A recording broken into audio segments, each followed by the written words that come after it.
आपण पाहत आहोत SN न्यूज।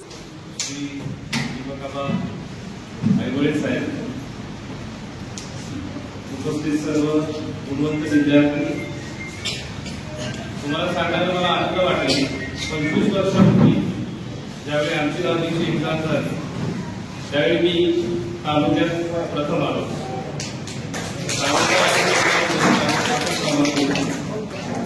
ज्यावेळी गुणवंत विद्यार्थ्यांचा सत्कार होतो, ज्यावेळी त्यांच्या पाठीवर थाप पडते, त्यावेळी त्यांना जो एक स्फुरण चढतं, त्यांना जे पुढील आपल्या अभ्यासासाठी किंवा पुढील कारकिर्दीसाठी जे एक प्रेरणा भेटते ती मी शब्दात व्यक्त करू शकत नाही, त्याच्यामधून गेलेलो आहे। ज्यावेळी मोठे अधिकारी मोठी लोक आपल्या 4 लोकांमध्ये सरकार होतो किंवा एक थाप पडते, जसे आम्हाला कविता की कणा नावाची कविता होती, याचा शेवटचं वाक्य होतं की फक्त लढ म्हणा। तसं एक लढ म्हणा म्हटल्यासारखं त्यांना एक प्रेरणा भेटते। आम्हाला संस्कृत होतं 8वी 9वी त्याच्यामध्ये श्लोक होता, स्वगृहे पूजते मूर्खा, स्वग्रामे पूजते प्रभू, स्वदेशी पूजते राजा, विद्वान सर्वत्र पूजा। याचा अर्थ असा आहे की एखाद्या गावामध्ये घर असतं, त्या गावामध्ये घराचा जो कर्ता पुरुष आहे त्याची पूजा होते। एखादं गाव असतं, गावामध्ये गावदेवत असतं, त्याची पूजा होते। एखादा देश असतो, त्या देशामध्ये राजाची पूजा होते। पण विद्वान असा एकच माणूस आहे त्याची सगळीकडे पूजा होते।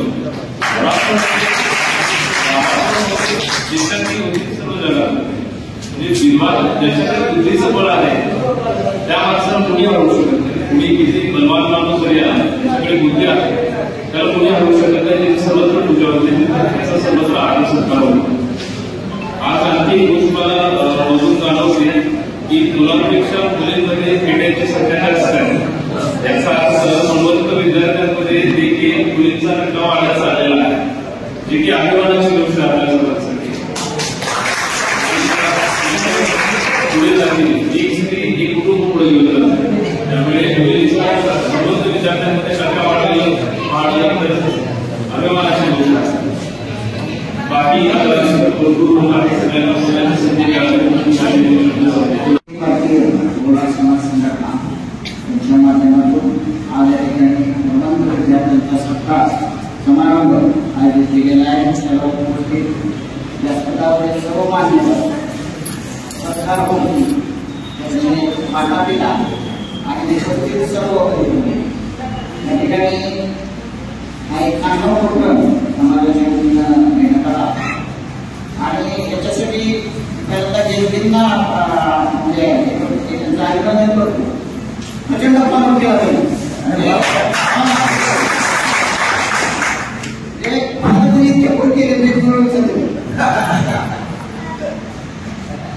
सांगायचा उद्देश आहे की हा कार्यक्रम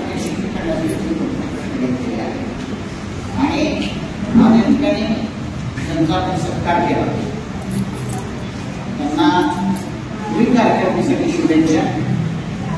कारण आता तुमची जी स्वप्न आहे स्वप्न बघितलेली आहे ते पूर्ण करण्याच्या तयारीला, पण हा 1 वर्ष सत्कार करून आपल्याला थांबायचं नाही।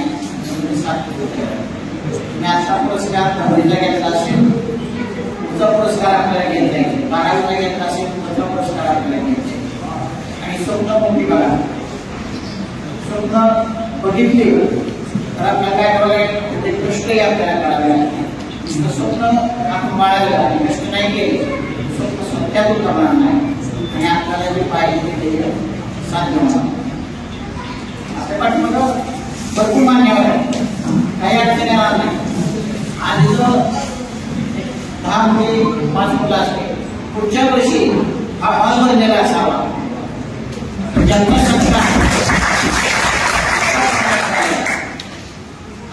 सत्कार झाला त्यांचा पहिल्यांदा अभिनंदन, परंतु ज्यांचा सत्कार होऊ शकला नाही, मागे पडले, त्यांना आपल्याला पुढाला ते कशामुळे मागे पडले याचाही समाजाने शोध घ्यावा। आणि अशा विद्यार्थ्यांसाठी आम्ही आपला आकांक्षित असल्याने असे जे मागे पडलेले विद्यार्थी आहेत त्यांच्यासाठी क्लासेस, कारण या विद्यार्थ्यांना परिस्थिती आव्हान कुठेही शिकवणी लावता येत नाही किंवा मार्गदर्शन योग्य प्रकारे मिळत नाही. या वर्षीपासून आपण हा नवीन उपक्रम राबवतो.